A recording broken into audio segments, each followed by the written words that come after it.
Jake Morrison straightened his tie as he walked through the massive corridors of the Galactic Council Station. The walls stretched high above him, designed to make smaller species feel tiny and unimportant. It worked perfectly on humans, or at least that's what the aliens thought. The station orbited a neutral world called Kepler 442b, a brown and lifeless planet that nobody wanted to claim. It was the perfect place for politics, Jake often thought. Dead and empty, just like most of the speeches he had to listen to. His aide, Lieutenant Commander Ryan Hayes, walked beside him carrying a stack of data tablets. Ryan was young, maybe 25, with the kind of eager face that made aliens think humans were still children playing at being adults. Jake had picked him for exactly that reason. "Sir, the Zephyrian delegation arrived an hour ago," Ryan said, his voice filled with the nervous energy Jake had taught him to display. "They brought 12 ships instead of the usual 3. Jake nodded thoughtfully. The Zephyrians always brought extra ships when they planned to do something unpleasant. They were tall, blue-skinned beings with 4 arms and a tendency to think they were smarter than everyone else. In Jake's experience, people who thought they were the smartest in the room usually weren't. "Any word from the crystalline hierarchy?" Jake asked. "They're here too, sir. Ambassador Shard of Light sends his regards and hopes for a productive session." Jake smiled. Shard of Light was actually a decent sort for a living crystal formation. The crystalline beings were made of some kind of living mineral that grew in complex patterns. They were honest, which made them rare in galactic politics, but they were also naive about how power really worked. The 2 humans reached the main council chamber, a vast circular room with seating for representatives from 47 different species. Earth held one of the smaller seats, located in what the aliens probably thought was an appropriately humble position near the back. Jake took his seat and looked around the chamber. The void swimmers floated in their special water tanks, their tentacles moving in patterns that Jake had learned to read years ago. The eldest ones sat in their ancient chairs, looking like they had fallen asleep sometime during the last ice age. The hive mind species buzzed quietly to themselves, their hundreds of small insect-like bodies moving as one. 50 years ago, when humans had first made contact with the galactic community, Jake's predecessors had made a crucial decision. They had decided to play weak. Let the aliens think humans were just another primitive species that had stumbled into space travel by accident. It had been a brilliant strategy. The aliens had welcomed humans with the kind of patronizing kindness that powerful beings showed to harmless pets.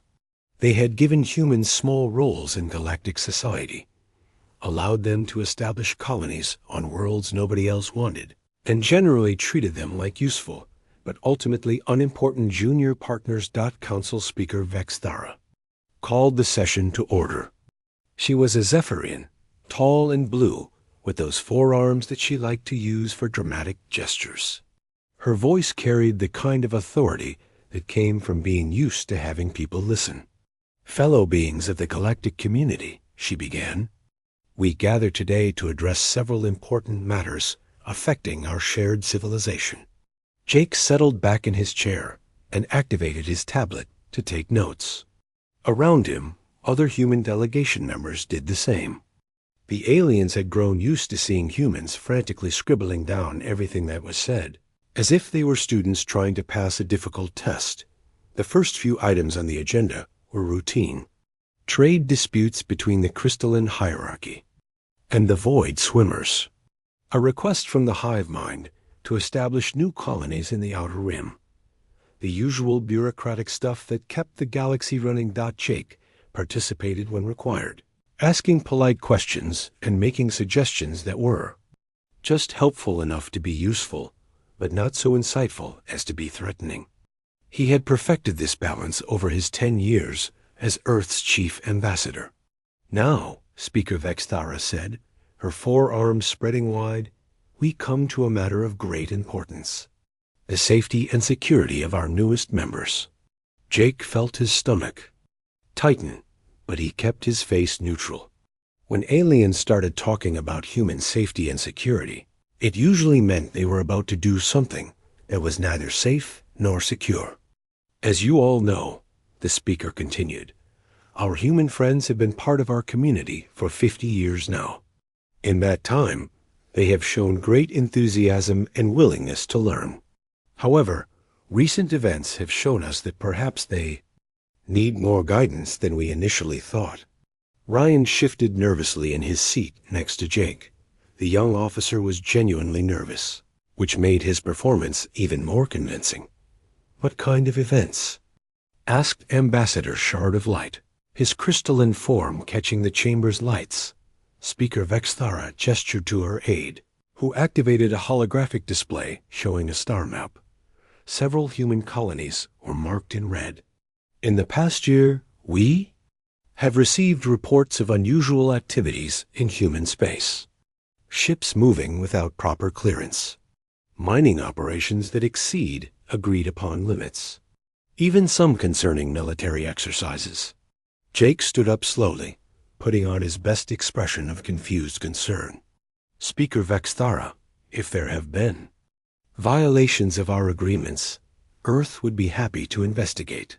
We certainly don't want to cause any problems for our galactic neighbors. The speaker's smile was the kind that didn't reach her eyes. Of course not, Ambassador Morrison. We know humans would never intentionally cause trouble. That's exactly why we believe stronger oversight is necessary. The room fell silent except for the quiet buzzing of the hive mind and the gentle splashing of the void swimmers in their tanks. Jake could feel the attention of 47 different species focused on him and his small human delegation.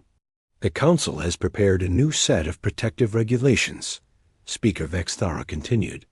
These will place human colonies under direct supervision from more experienced galactic civilizations. Think of it as a mentorship program. Jake's aide dropped his stylus. The small sound echoed in the vast chamber like a gunshot. Ryan bent to pick it up, his hands shaking slightly. Again, the reaction was genuine, which made it perfect. I see, Jake said carefully. And these regulations would involve what exactly? Periodic inspections of human facilities, approval requirements for new colonies, oversight of human military activities. Really, quite reasonable measures to ensure that humanity continues to develop along peaceful lines.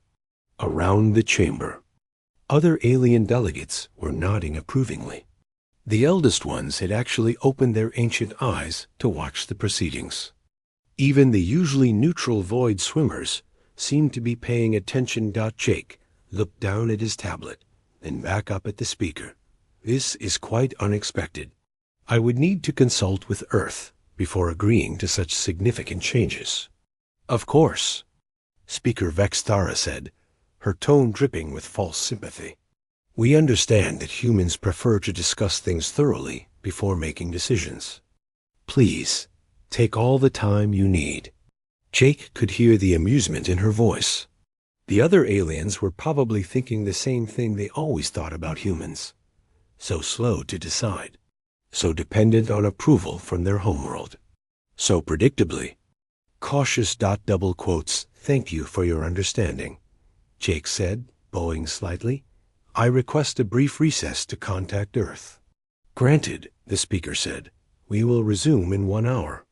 As the session broke up, Jake gathered his delegation and headed for the human quarters. Behind him, he could hear the quiet conversations of alien delegates, probably discussing how typical it was for humans to need time to think about obvious decisions. Ryan walked beside him, still looking shaken. Sir, those regulations would essentially put us under alien control. They want to inspect our colonies, approve our expansion, oversee our military. It's like they're treating us as children who can't be trusted. Jake nodded thoughtfully. Yes, Ryan, it's exactly like that. As they reached the human quarters, Jake paused at the secure communication room. Inside that room was a quantum entanglement communicator that could reach Earth instantly, no matter how far away they were. He was about to make a call that would change everything. For 50 years, humanity had played the role of the eager student, the grateful junior partner, the harmless newcomer who was just happy to be included. That performance was about to end. Jake placed his hand on the communication room scanner and waited for the door to open.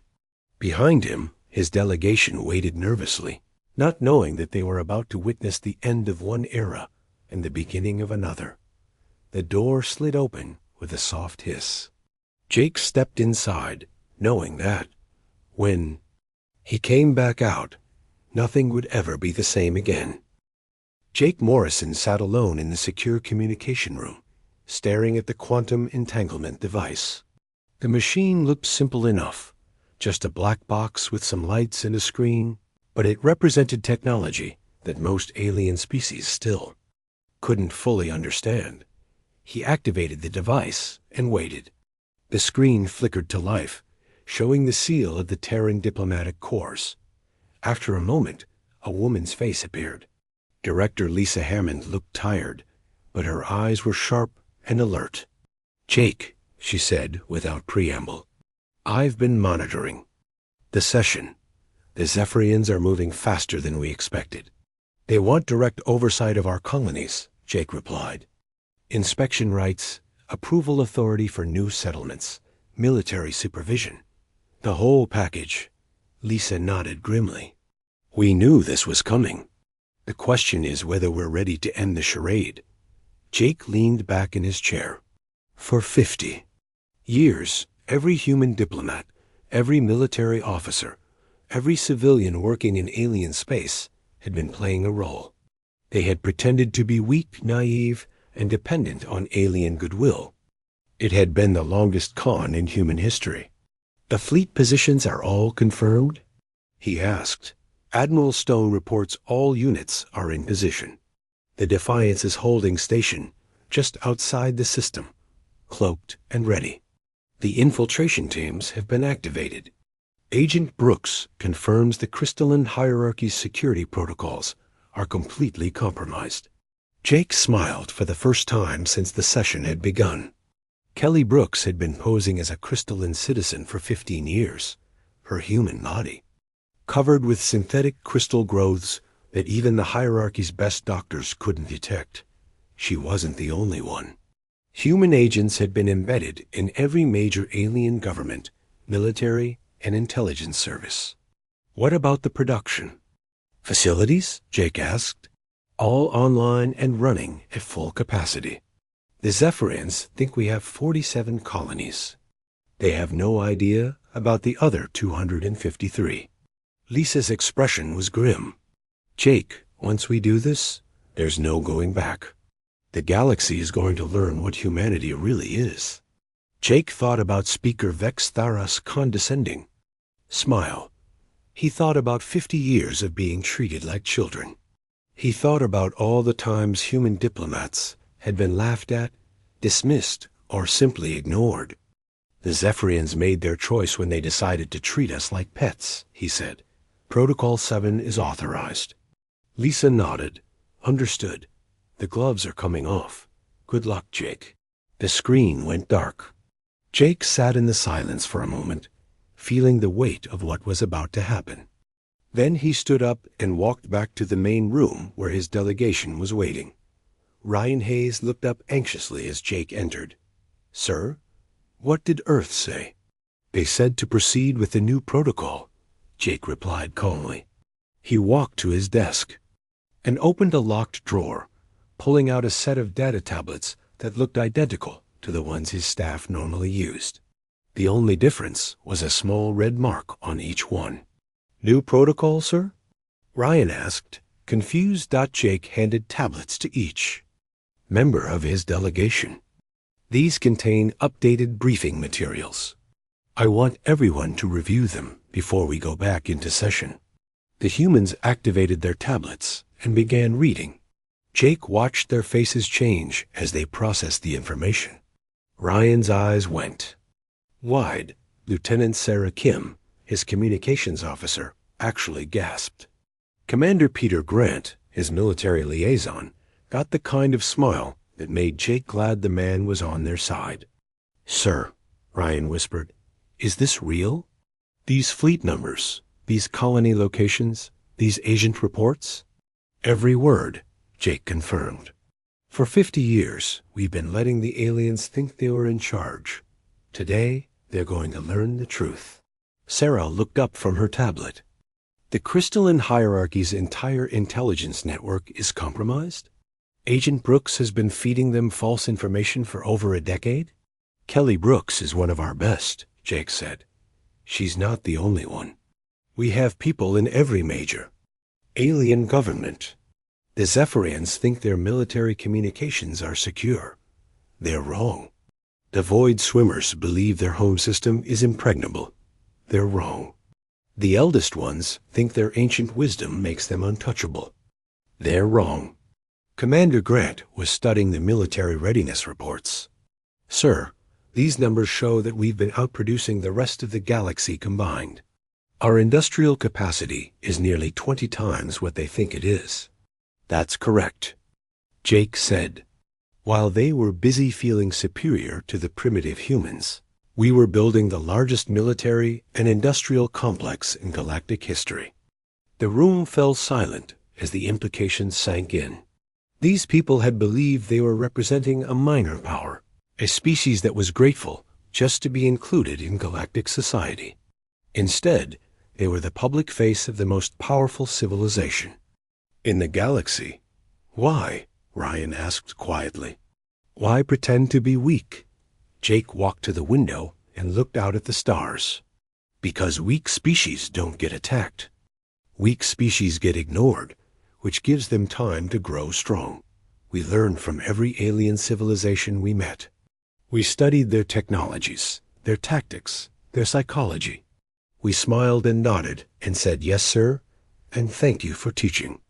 U.S. while we built something they couldn't even imagine." "And now?" Sarah asked. "Now the Zephyrians have made a mistake. They've pushed too hard, too fast. They want to put us under direct control, which would interfere with our operations. We can't allow that." A soft chime indicated that the recess was almost over. Jake looked at his team, these people who had believed they were serving a minor power and had just learned they were part of the most successful deception in galactic history. "When we go back in there," he said, "everything changes. The scared, grateful human diplomats that the aliens are used to, they're gone. You're about to see what humanity really is." The delegation stood up, straightening their uniforms and gathering their new tablets. Jake could see the change in their posture, the way they held themselves. They were no longer pretending to be supplicants, begging for scraps at the galactic table. They walked back to the council chamber together. Jake noticed that several alien delegates were already in their seats, probably discussing how predictable human behavior was. The Zephyrians were clustered together, their forearms moving in what Jake recognized as satisfied gestures. As Jake took his seat, he caught the eye of Agent Brooks. She was sitting with the crystalline hierarchy's delegation, her synthetic crystal growths making her look like one of them. She gave him the tiniest nod. Speaker Vexthara called the session back. "To order. Ambassador Morrison, have you had sufficient time to consult with your homeworld?" Jake stood up slowly. Around the chamber, alien delegates settled back in their seats, expecting another rambling human speech about cooperation and the need for careful consideration. "Thank you, Speaker Vexthara," Jake said, his voice carrying the same respectful tone the aliens had grown accustomed to. "Earth has indeed provided guidance on this matter." "Excellent," the speaker said, her smile smug. "I trust your government understands the necessity of these protective measures." Jake nodded thoughtfully. "Oh, we understand perfectly. However, there seems to be a fundamental misunderstanding about humanity's position in this galaxy." The chamber was quiet, except for the usual background sounds. The Void Swimmers splashed gently in their tanks. The hive mind buzzed to itself. The eldest ones sat in their ancient stillness, None of them noticed the subtle change in Jake's posture. None of them saw the way his delegation had shifted from nervous deference to quiet confidence. None of them realized that they were about to witness the end of the longest con in galactic history. "You see," Jake continued, his voice beginning to lose its deferential tone, "we've been operating under what we call polite mode for the past 50 years. Speaker Vexthara's 4 arms moved in a gesture of confusion. "Polite mode? I'm afraid I don't understand."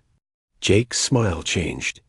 It was still polite, still respectful, but there was something else underneath it now. Something that made a few of the more perceptive aliens shift uncomfortably in their seats. "We thought it would be easier for everyone if we let you believe. You were in charge," he said. The chamber fell completely silent. Even the hive mind stopped buzzing. The void swimmer's tentacles froze mid-motion. The eldest ones actually opened their ancient eyes. Speaker Vexthara's blue skin had gone a shade paler. "What exactly are you saying, Ambassador Morrison?" Jake activated his tablet, and the chamber's main holographic display began to flicker to life. The aliens watched with growing alarm as star charts appeared, showing ship movements and colony. Locations that didn't match any of their intelligence reports. "I'm saying," Jake replied, his voice now carrying an edge that no alien had ever heard from a human before, "that polite mode is now officially off." The holographic display above the council chamber came to life with a brilliance that made several alien delegates shield their eyes. Star charts appeared, showing the galaxy in a way that no non-human had ever seen before, where the aliens expected to see 47 small human colonies scattered across the outer rim. The display showed over 300 worlds blazing with the distinctive blue markers of human infrastructure. Speaker Vexthara's 4 arms began to shake. "This is impossible. Our intelligence reports show only 47 human settlements." Jake Morrison stood calmly beside the display, no longer the nervous diplomat the aliens had grown accustomed to. His posture was straight, his voice steady, and his eyes held a confidence that made the more perceptive aliens very uncomfortable. "Your intelligence reports show exactly what we wanted them to show," Jake said. "Every survey mission, every reconnaissance flight, every spy you sent into human space saw exactly what we prepared for them to see." The display shifted, showing fleet movements that made the Zephyrian military atats gasp audibly. Thousands of ships were moving through space in formations that spoke of military discipline and overwhelming force. Ships that the aliens had cataloged as merchant vessels and exploration craft were revealing their true nature as fully armed warships. "You cataloged the UES Harmony as a cargo transport," Jake continued, pointing to one of the fleet markers. "In reality, it's a dreadnought class battleship with enough firepower to level a small moon. The UES Prosperity, which you believed was a colony ship, is actually a mobile fortress with a crew of 50,000. Commander Peter Grant stood up from his seat, his military bearing now on full display. "For 50 years, every human ship that entered alien space was playing a role. Our captains were trained to act confused, lost, and grateful for alien guidance. Meanwhile, they were conducting the most comprehensive intelligence-gathering operation in galactic history." The void swimmers in their tanks began making distressed sounds, their tentacles writhing in agitation. The hive mind's buzzing became rapid and sharp. Even the ancient eldest ones were showing signs of alarm. "This cannot be accurate," he declared. Ambassador Shard of Light, his crystalline form flickering with distress. "The crystalline hierarchy has monitored human activities for decades. We would have detected deception on this scale." Jake's smile was no longer polite. It was the smile of a predator who had been playing with his prey for far too long. "Agent Brooks, would you care to respond to that?" The chamber fell silent as a figure in the crystalline hierarchy's delegation slowly stood up. "What the aliens had believed to be a loyal citizen named Crystal Song of Dawn, began to change before their eyes. The synthetic crystal growths that covered her body started to peel away, revealing human skin underneath. "My name is Kelly Brooks," she said in a voice that carried an American accent. "I've been embedded in the Crystalline Hierarchy's intelligence service for 15 years. Every report you've received about human activities has been filtered through me first." Ambassador Shard of Light's form began to pulse with shock. Impossible. Crystal Song of Dawn underwent full biological verification. Our doctors confirmed her crystalline nature. Kelly smiled as she removed the last of her synthetic covering. "Your doctors examined what we wanted them to examine. Human bioengineering is somewhat more advanced than you realized." The display shifted again, showing more figures standing up throughout the chamber. In the Zephyrian delegation, a tall blue figure began removing what appeared to be skin modifications. In the Void Swimmer section, someone emerged from what everyone had believed was a maintenance tank. Even among the eldest ones, a figure that had been motionless for decades suddenly moved. "How many?" Speaker Vexthara whispered, her voice barely audible. "Enough," Jake replied.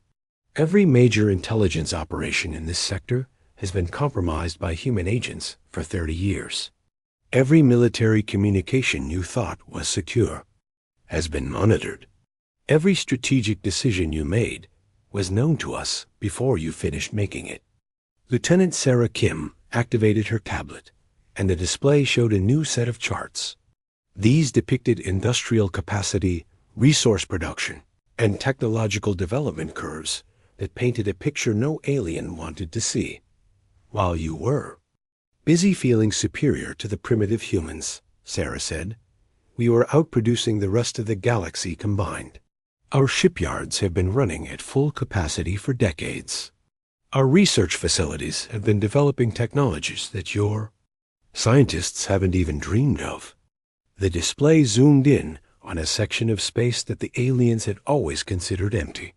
Suddenly, massive structures became visible, shipyards that dwarfed anything the aliens had built, mining operations that extracted resources from entire asteroid belts, research stations that hummed with activity. "The Kepler station," Jake said, pointing to one of the structures. "You've flown past it 1,000 times and never saw it. Our cloaking technology is quite effective." Commander Grant took control of the display, showing military readiness reports that made the alien military attaches go pale. The Terran Defense Fleet currently consists of over 50,000 combat vessels. We have battle groups stationed within striking distance of every major alien homeworld. "You're lying," Speaker Vexthara said, but her voice lacked conviction. As if summoned by her words, a new voice filled the chamber. "Admiral Kevin Stone, commanding the U.E.'s Defiance.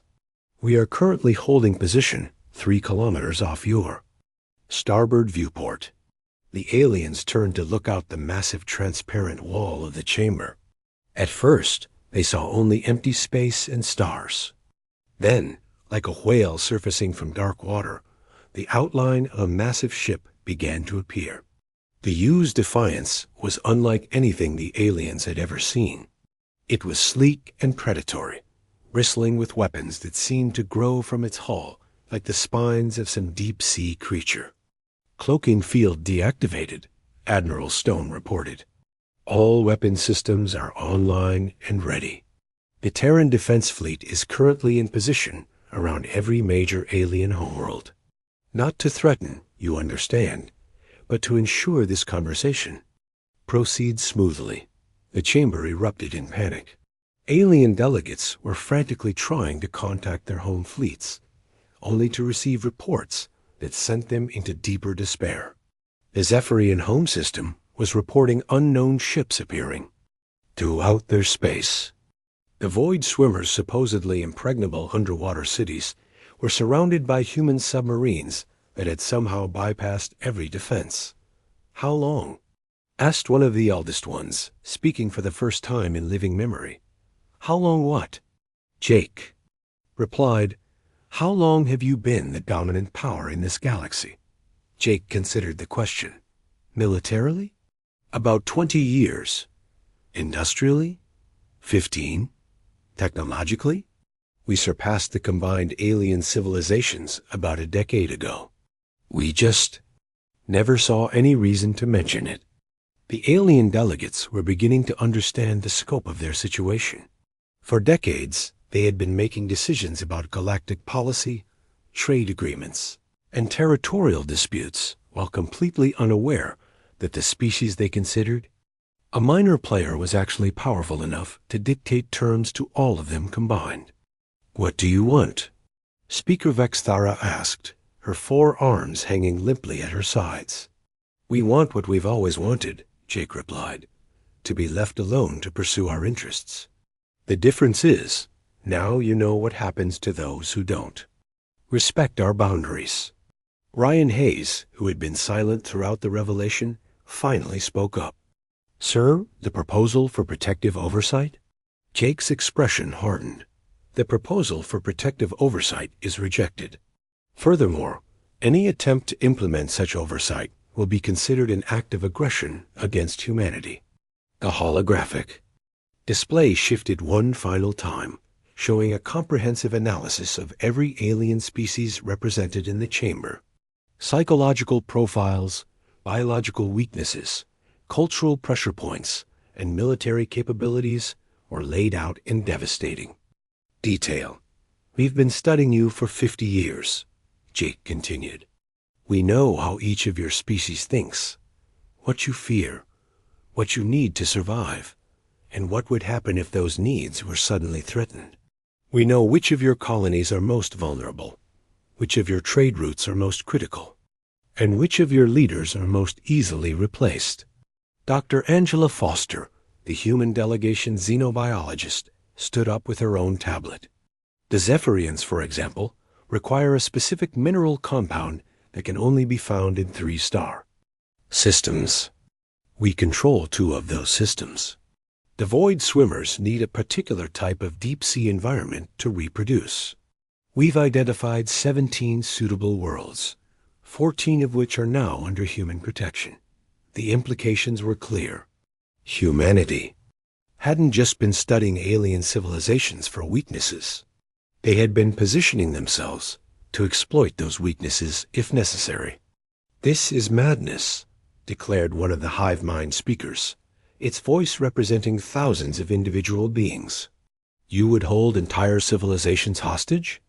"We would prefer not to," Jake replied. "But we will if we must. The choice is yours." The chamber fell silent, except for the quiet humming of the holographic display and the distant sounds of the station's life support systems. 47 different species were coming to terms with the fact that their entire understanding of galactic power structures had been wrong for 50 years. Commander Susan Price stepped forward, her military uniform pristine and her bearing sharp. For 50 years, she had played the role of a bumbling human officer who needed alien guidance to understand basic military concepts. Now, as she activated her tablet and took control of the holographic display, the aliens could see what she really was, a predator who had been studying them like a scientist studies lab rats. "Let me show you the true scope of human industrial capacity," Susan said, her voice carrying the authority of someone who had never needed to ask permission for anything. The display shifted to show manufacturing statistics that made the alien economists gasp in horror. "The Zephyrians produce approximately 12 million tons of refined metals per year," Susan continued. "The crystalline hierarchy manages 8 million tons. The void swimmers, with their deep-sea mining operations, achieve roughly 6 million tons annually." The numbers appeared on the display in neat columns. Even combined, the alien civilization's industrial output looked impressive. Then Susan added the human numbers. "Humanity produces 2 billion tons of refined metals per year. Our manufacturing capacity exceeds the combined output of every other species in the galaxy by a factor of 50. The silence in the chamber was deafening. The aliens stared at the numbers, trying to process what they were seeing. 2 billion tons. It was more than most species could even imagine using. Impossible, whispered the Zephyrian military attach. Our intelligence reports show human industry as barely adequate for their own needs. Your intelligence reports show exactly what we wanted them to show, Susan replied. Every inspection team, every trade mission, every diplomatic visit saw carefully prepared displays designed to make you think we were struggling to meet basic production quotas. Jake Morrison moved to stand beside Susan, his transformation from nervous diplomat to apex predator now complete. The abandoned mining facility you inspected on Kepler-7? It was abandoned for exactly 12 hours before your arrival and resumed. Full operations 12 hours after your departure. The struggling shipyard at New Seattle? It was one of 47 identical facilities operating simultaneously. The display showed a time-lapse view of a human colony world. As the alien inspection team departed, the planet seemed to come alive. Massive factories rose from underground bunkers. Shipyards expanded to 10 times their apparent size. Mining operations that had appeared to be small-scale efforts revealed themselves as industrial complexes that could strip mine entire continents. Every human world you visited was a movie set, Susan explained. We employed millions of people whose only job was to make you think we were weak, struggling, and grateful for your guidance. Admiral Kevin Stone's voice echoed through the chamber from the bridge of the USS Defiance. We're now revealing the true positions of the Terran defense. Fleet. Display authorization Alpha 77. The holographic display transformed into a real-time tactical map of the galaxy. Red dots appeared around every major alien homeworld, each one representing a human battle group. The Zephyrian home system was surrounded by 12 different fleet formations. The crystalline hierarchy's capital world had 8 human dreadnoughts in orbit. Even the ancient Eldest One's mysterious home realm was bracketed by human forces. How? Speaker Vexthara asked, her 4 arms trembling. How did you position so many ships without our detection? The same way we've done everything else, Jake replied, very carefully, over a very long time. That merchant convoy that passed through your space last month? Half the ships were disguised battleships.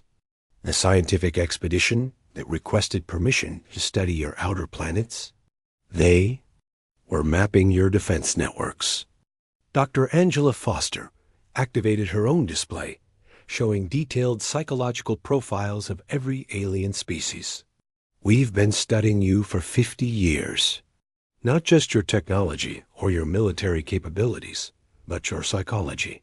We know how each species thinks, how they react to pressure, what they fear most. The profiles were disturbingly accurate. The Zephyrians' tendency toward pride and their need for respect. The crystalline hierarchy's obsession with honesty and their inability to comprehend long-term deception. The void swimmer's claustrophobic fear of being trapped in enclosed spaces. The hive mind, for example, Angela continued, cannot function if their queen nodes are separated by more than 50 light years. We've identified all 17 queen node locations. The eldest ones require specific gravitational conditions to maintain their ancient life support systems. We've cataloged every world that meets those requirements. The implications were terrifying. Humanity hadn't just been preparing for war. They had been preparing for the complete domination of every alien species in the galaxy. You're talking about genocide, accused one of the hive mind speakers. We're talking about insurance, Jake corrected. We don't want to destroy anyone. We just want to make sure that no one can destroy us. Lieutenant Sarah Kim stepped forward with her communications equipment. We're now activating deep cover assets throughout the galaxy. These are humans who have been embedded in alien societies for decades. The chamber's communication systems came alive with incoming messages. Reports flooded in from every corner of the galaxy. Human agents were revealing themselves in alien governments, military commands, research facilities, and intelligence services. The scope of the infiltration was staggering. Agent Robert Chun, reporting from the Zephyrian High Command. I've been serving as military advisor Zeph Kalon for 23 years. All strategic planning sessions have been monitored and reported. Agent Jennifer Walsh, embedded in the Crystalline Hierarchy's Supreme Council. I've been Crystal Singer of Truth for 18 years. All policy decisions have been anticipated and countered. Agent Michael Torres, stationed in the Void Swimmer. Capital. I've been Deep Current Walker for 15 years. All underwater defense systems have been mapped and compromised. The reports continued for minutes. Hundreds of human agents, people who had spent decades living as aliens, were revealing themselves simultaneously.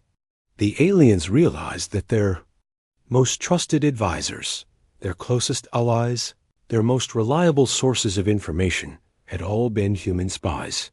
Speaker Vexthara slumped in her chair, her blue skin now pale with shock. How many of our people are actually your people? Not many, Jake replied.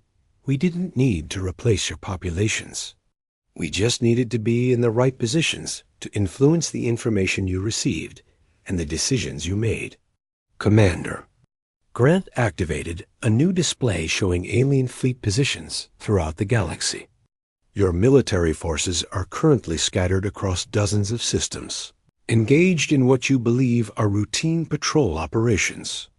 In reality, they're exactly where we positioned them through carefully crafted intelligence reports and manufactured.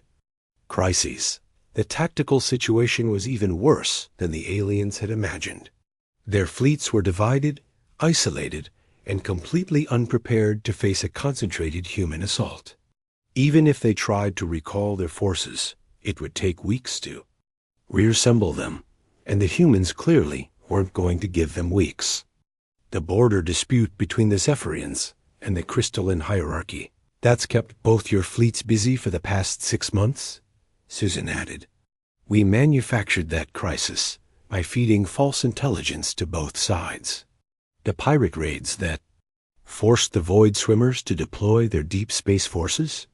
Those were human ships with stolen alien technology. Ambassador Shard of Light's crystalline form was flickering rapidly, a sign of extreme distress. You manipulated us into weakening ourselves. We manipulated you into revealing your capabilities and dispersing your forces, Jake corrected. Every crisis, every conflict, every emergency of the past 50 years has been an opportunity for U.S. to study how you respond to pressure. Dr. Foster brought up a new set of charts showing resource dependencies throughout the galaxy. We've also been quietly gaining control of critical resources. The rare minerals needed for Zephyrian technology, the specific organic compounds required by the hive mind, the unique energy crystals that power Eldest One's life support systems. The display showed trade routes and resource flows that painted a disturbing picture. Humanity hadn't just been building military superiority. They had been creating economic dependencies that would make resistance impossible. 70% of the galaxy's Helium-3 supply now flows through human-controlled systems, Angela continued. 85% of the rare earth minerals essential for faster-than-light travel are mined by human operations. If we decided to embargo any alien civilization, they would be reduced to pre-space flight technology within a year. The chamber erupted in panicked conversations as alien delegates tried to contact their home governments. The responses they received only made things worse. Human ships were appearing throughout the galaxy, revealing themselves after decades of operating under false identities. Mining operations that aliens thought they controlled were suddenly displaying human ownership. Trade agreements that seemed favorable to alien interests were being revealed as cleverly disguised human monopolies. This is economic warfare on a galactic scale, declared the hive mind representative. This is business, Jake replied coldly. Very successful business conducted over a very long time frame. Admiral Stone's voice filled the chamber again. Human forces are. Jake Morrison walked to the center of the council chamber, his footsteps echoing in the sudden silence. The holographic displays around him showed the true scope of human power, but it was his presence that commanded attention now. Gone was every trace of the humble, grateful diplomat the aliens had known. In his place stood something far more dangerous, a predator who had finished playing with his prey. Let me be very clear about our situation, Jake said, his voice carrying to every corner of the vast chamber. For 50 years, you have believed you were managing galactic civilization. You thought you were wise elders guiding primitive newcomers. You were wrong about everything. Speaker Vexthara tried to maintain her composure, but her forearms were shaking. Ambassador Morrison, surely we can reach some kind of accommodation. The galaxy has room for multiple powers. Jake's smile was colder than the space between stars. Speaker, you still don't understand. There are no multiple powers. There is only one power in this galaxy, and it's sitting right here in the seats you thought were the least important. Dr. Angela Foster activated a new display showing detailed psychological profiles of every alien leader. We know exactly how. Each of you will react to pressure. Speaker Vexthara, you will try to negotiate because Zephyrian culture cannot accept total defeat. Ambassador Shard of Light, you will look for a way to maintain honor while accepting new realities. The hive mind will seek consensus among its thousands of voices. The eldest ones will try to use their ancient wisdom to find a path forward. You're describing us like laboratory specimens, said one of the eldest ones, his ancient voice filled with something that might have been hurt. That's exactly what you've been, Angela replied without emotion. For 50 years, we've been conducting the largest sociological experiment in galactic history. We wanted to see how supposedly advanced civilizations would behave when they thought they held power over others. Jake took control of the display, showing a comprehensive analysis of alien behavior patterns. The results were fascinating. When you believed humans were weak, you treated us with condescending kindness. You gave us small roles and felt good about yourselves for being generous. You never once considered that the weak species might be studying you. Lieutenant Commander Ryan Hayes stood up, his nervous demeanor completely gone. Every human who ever served in alien space was an intelligence officer. Every trade mission was a spy operation. Every cultural exchange was an opportunity to study your psychology and technology. The human student who spent 3 years at the Zephyrian Military Academy? Commander Grant added, he mapped every defense installation in your home system. The human artist who displayed her work in the crystalline hierarchy's cultural centers? She identified every weakness in your communication networks. The aliens were beginning to understand the true scope of the deception. Every interaction they had ever had with humans had been carefully orchestrated. Every piece of information they thought they had freely shared had been deliberately extracted. What about friendship? Ambassador Shard of Light asked, his crystalline form dim with sorrow. Were there never any genuine relationships? Jake paused for a moment, and for the first time since the session began, something human flickered in his eyes. There were. Many of our people came to genuinely care about the aliens they worked with. But caring about someone doesn't mean you trust them with your survival. The display shifted to show the new galactic accords that Jake had mentioned. The terms were simple and devastating. Human hegemony would be acknowledged. All alien military forces would be reduced to system defense levels. Critical resources would be managed through human oversight. Trade would flow through human-controlled channels. These are terms of surrender, Speaker Vexthara said, her voice barely above a whisper. These are terms of reality, Jake corrected. You can sign them willingly and maintain your dignity Or you can refuse and discover what happens when humanity stops pretending to care about galactic opinion. Admiral Stone's voice echoed through the chamber one final time. Human fleets are now in position around every major alien population center. We're not threatening anyone, but we want to make sure this conversation reaches its logical conclusion. The threat was clear without being spoken. Humanity had positioned itself to end alien civilization with a single command. They had been preparing for this moment for 50 years, and they were ready for any response the aliens might choose. How many of us knew? Asked the hive mind representative. How many aliens understood what was really happening? None, Doctor. Foster replied. Not one alien leader, military officer, or intelligence analyst ever suspected the truth. Your entire species are terrible at recognizing long-term strategic thinking because you've never had to develop it. Why? Demanded one of the eldest ones. Why did you do this to us? Jake's expression hardened. Because you did it to yourselves. You created a galaxy where might makes right, where stronger species dominate weaker ones. We just became the strongest.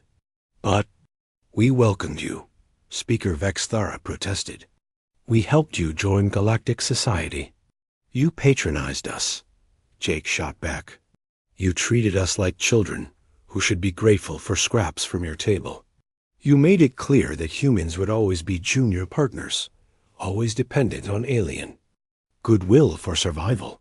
Commander Susan Price stepped forward with a data tablet.